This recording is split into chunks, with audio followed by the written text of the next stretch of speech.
Hey, everybody, and welcome to a special episode of Murphy's Law. You might be wondering, what's that elbow? Well, that's my guest.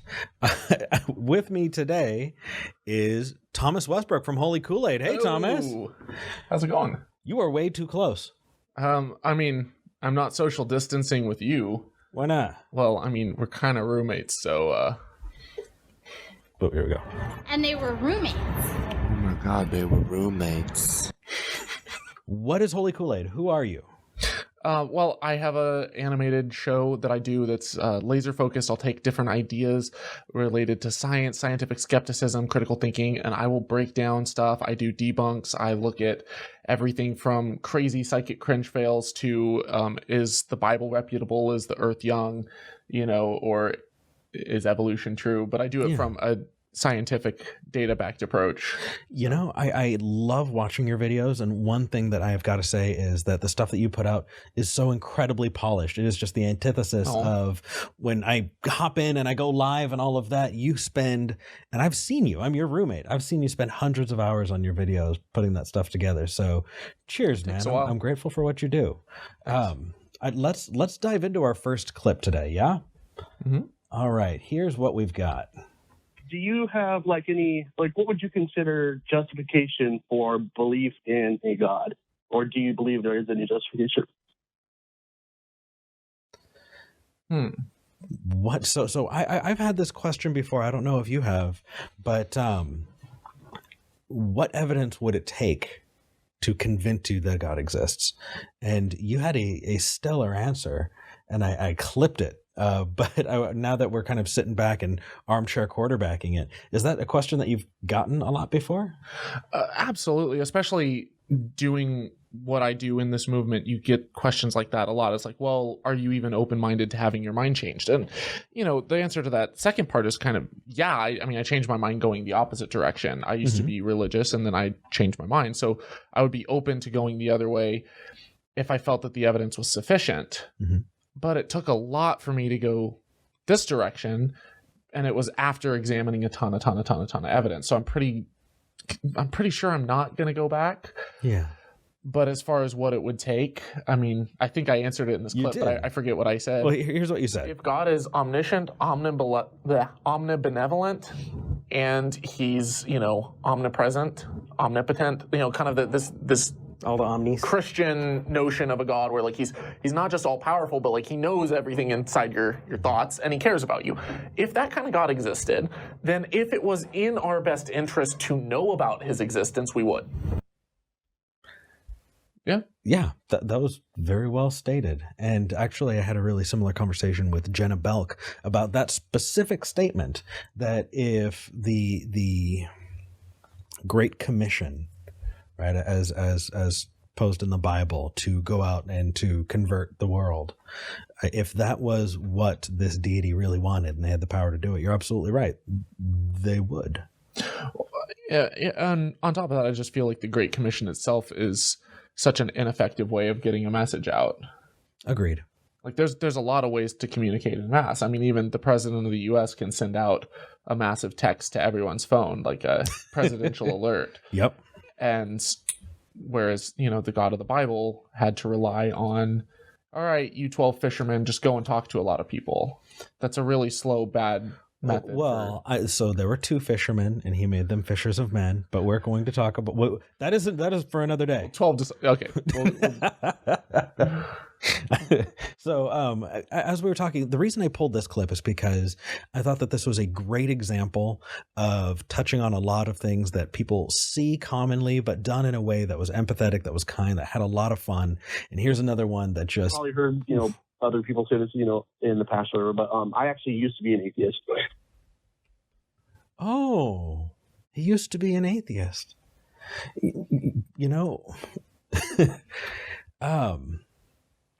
I've heard that from a lot of people, and I definitely heard it more as a Christian because people used it in their testimonies. And being an atheist doesn't really hold a lot. It's the response to one question, and it could be for really terrible reasons. And so I know that I jumped in here, and I want to use this time to kind of give this example for people who come up against this, you don't want to do the no true Scotsman thing. Someone can be an atheist for bad reasons. And that just happens. So the better question that I think to ask is... other people say this, in the past, or whatever, but I actually used to be an atheist. Sorry, this one. Can I ask you a clarifying question? Absolutely. Were you a skeptic? Because that's when we know, okay, are we going to be approaching this the same way? Or do you believe in chakras? Is there, I mean, that's always the big question. And I've said this to atheists, that I will take 1,000 kind of theist/deist skeptical Martin Gardners over an atheist flat earther, over 100 atheist flat earthers any day of the week. Yeah. Because if someone has a skeptical approach to everything else, but then they're like, but I don't really know how we got here, and I think that maybe a God did it or something. I'm like, you know what? I don't think that there's any merit for that. I don't think that that's necessarily the best way of going about it, but I can work with that. We can actually, they understand how science works. They understand how to test effectively. So that's a big question. It definitely is. And I see people on our side of things fall way too quickly into the, you were never an atheist. Don't do that. If you're doing that, stop that. If you just posted that on Facebook, delete it. It's not helping anybody. Well, and we get annoyed the other way. When someone says, you were never a real Christian, it's like, well, what does it take to be? And you never know where someone's coming from. And whether or not they're a Scotsman has nothing to do with it. Anyway, so he goes in and he tells us what convinced him, what turned him into a Christian. He recommended that I read Lee Strobel's Case for Christ. So I did Case for Christ really get you, man? It did, yeah. Oh, dude. Have you read The Case for Christ? I've heard most of the arguments in it. I haven't sat down and actually read The Case for Christ, but I've heard a lot of pastors and Christians quote from it and say, well, in The Case for Christ, there's this argument or that argument. And I've also watched the other side where atheists will read sections or snippets and be like, here's why it's not a great argument. But a lot of it is a repackaging. Like, even just going through Case for Christ, the arguments that I've heard were not necessarily original to Lee Strobel. They've been around for a while. They're not. And there are... there's one that he dives into that I clipped so that we can just kind of touch on it. Okay. But we should read The Case for Christ together. Wouldn't that be book fun, club. You guys? Yeah, atheist book club. So I'd have a lot of video ideas afterwards. It went a little bit down this path, and I thought this was important. And for someone dying for what they claim that they saw. No, because the cult members claimed that they saw it too.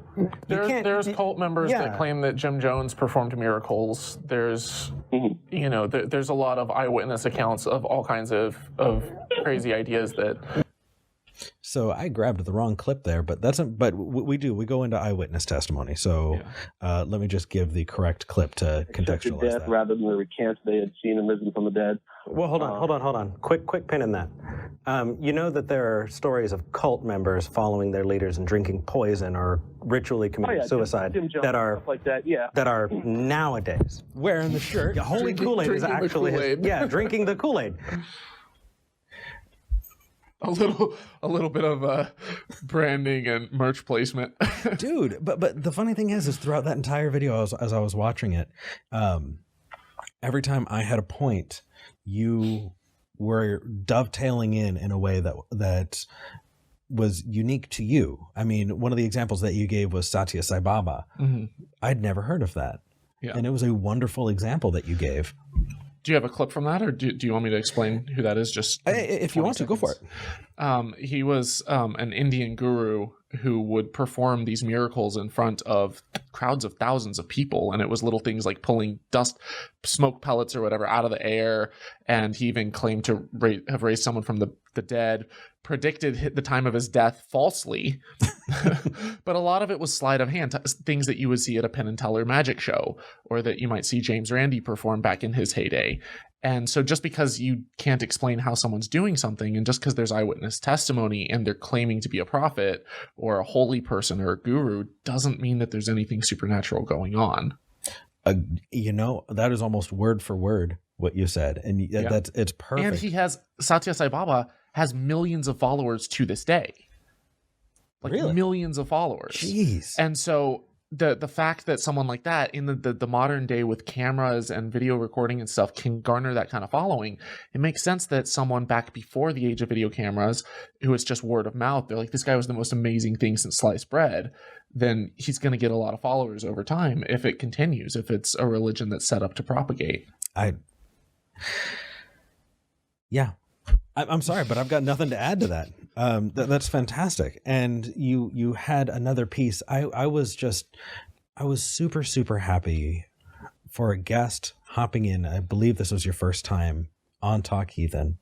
You had some really, really good points, and this tied into them. And I just want to play it. You should be able to test the effects of the supernatural on the world. If it exists and God cares, we should be able to test it. I mean, that may not seem like a lot, but clarity, brevity, those are things as a host that are necessary. That's clippable.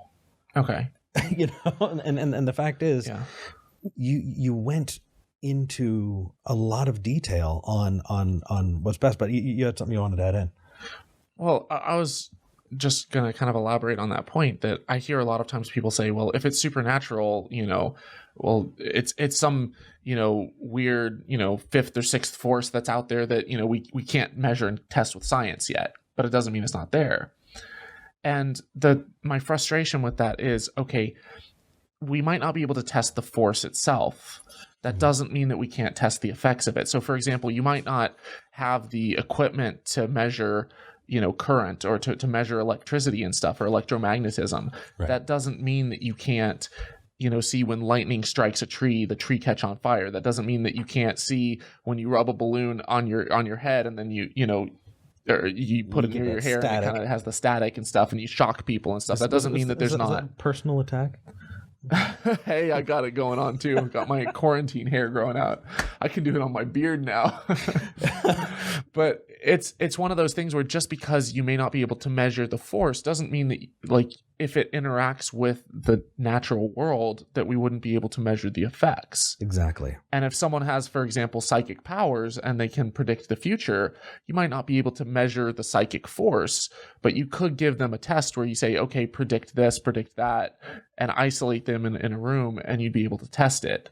And so far, like, I mean, there's some people who claim that they have those abilities, and they're always cherry picking like the best results from anecdotal stuff of like 20 people, and they'll find one that was a hit, and it's like 1 in 20 odds, and then they'll prop that up, and it's just not impressive. Ooh, I have an idea. How about I pop a link right up over here for your psychic series. Okay. Or one of your psychic videos, because I think it'd be above me. It'd be that's right. It would be above him.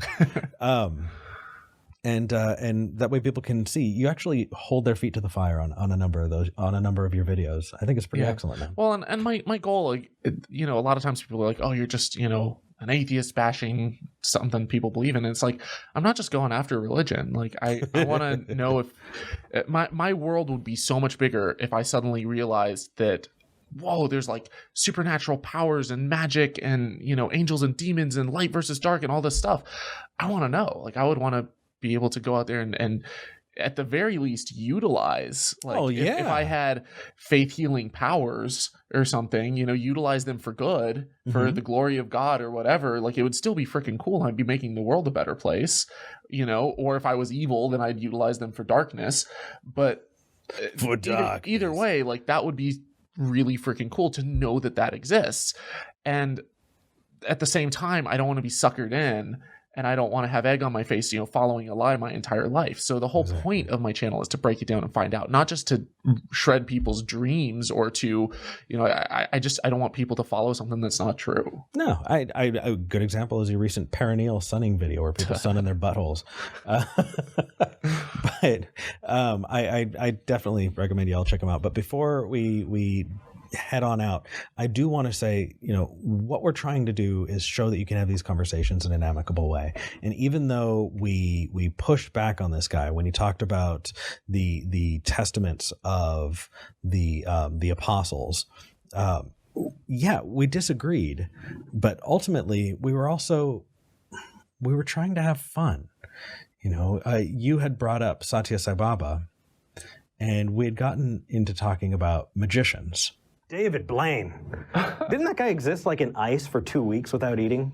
Or supposedly, Yeah. I mean, or There's a hold lot his of breath stuff. for 10 minutes. There's a lot of stuff that David Blaine has done on camera that is obviously for me. the audience is in on it, and it's like altered. Don't kill my. I shouldn't be giving Come on, man. You're busting my balls here. spoiling your child. Yeah.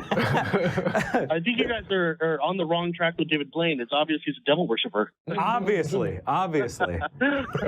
Look, watch this. Hang on. Hail Satan! Right. I wouldn't have done that if I thought that the guest or that the caller was serious. Like if they genuinely thought that David Blaine was a devil worshiper, but I think it was pretty obvious they were joking. Yeah, he was having fun, and I think that we should be able to play with ideas. We should be able to interact with these things and maintain respect for other humans. And we find ourselves a lot of times in situations where people are not giving the respect to the humanity of another person that's needed. I mean, if you see somebody who's behaving in a very bigoted way, that does not deserve respect. If you see somebody who is doing something that may seem benign but could lead to worse stuff, somebody who says, hey, these essential oils, they've cured all these different illnesses. Well, are you not going to your doctor now? Things like that. We hold people accountable for those ideas, but we can still have fun with them. We can still enjoy those people, and ultimately, that's the goal. Well, and I think that there's also a line between caring about the person and meeting them where they're at, giving them the benefit of the doubt, listening charitably, versus respecting the idea that they hold. And that's, if someone has a position or they put forth a position that's, well, doctors are all dangerous and I do essential oils, or, here's this bigoted position. What's the quote, never attribute malice where you can, where what's done or said can be attributed to ignorance. Yep. And I just assume that because I've been in positions and I still dude, I don't know how many things I'm wrong about right now. If you would know, if you knew, that'd be amazing. If I knew, hopefully I'd be able to change my mind and be humble about it. But it feels just like being right. But being wrong and not knowing that you're wrong does feel like being right. Yeah. And so when someone puts forward a position, I don't assume that someone is maliciously trying to deceive unless I've really caught them in the act maliciously trying to deceive. Yeah. And most of the time, I mean, even pastors who hold dangerous positions, positions about the LGBT community, I grew up in those types of churches, and most of the time they're like, well, but I love the person. I just want to save them from hellfire. And it's like, if they're coming at it from that approach, I don't think that if someone's gay, they're going to burn in hell. I do think that the pastor's wrong, but I don't think that the pastor's like, yeah, I just hate those filthy, horrible people. Some pastors are. They can be. But I don't assume that until I see someone like Pastor Anderson just being like filthy sodomites. And I totally just got your channel demonetized. Oh, nice. That's okay. That's okay. It gets us demonetized for a good enough reason. You would be my first demonetized video. You can just beep that out and have it. I don't have time for that. But seriously, you're right. People are not their ideas. And I think taking that moving forward, it's fantastic. I know this seems like a generic call, but it was fun. It was a blast hosting with you. It informed why I wanted you to come back so much. Well, hopefully next time that we review a clip, you can take one of the ones where I just butchered it and botched it and just rip me to shreds. Because that's what I want to see is here's where you did actually wrong and can improve. We are. Uh-oh. I have it picked out because next time I have you on here next month, I want to go over Cupcake. Oh no. If you haven't seen the EF videos, we are going to talk about it. Until then, though, That's a long episode. well, and this has been a long record, so we should wrap it up. Thomas, where can people find you? Holy Koolaid. It's the name of my YouTube channel. Don't drink the Kool-Aid. It's my catchphrase, so I'll end on that note. Rock on, brother. Thank you so much. So I'm going to do something that seems really, really weird. Should I just go solo? No, that's just weird. No, that's fine. All right, everybody. Call to action. I would absolutely love it. Click here if you want to subscribe. I put out content every Monday, Wednesday, Friday. Click right up here if you want to support me on Patreon, because patrons get access to early access to everything, including right now while you're watching this video. Monday's video is already available to patrons. So if you want to support, you can. Please do that. If you want to see other conversations with Christian apologists, you can go right here. Bye.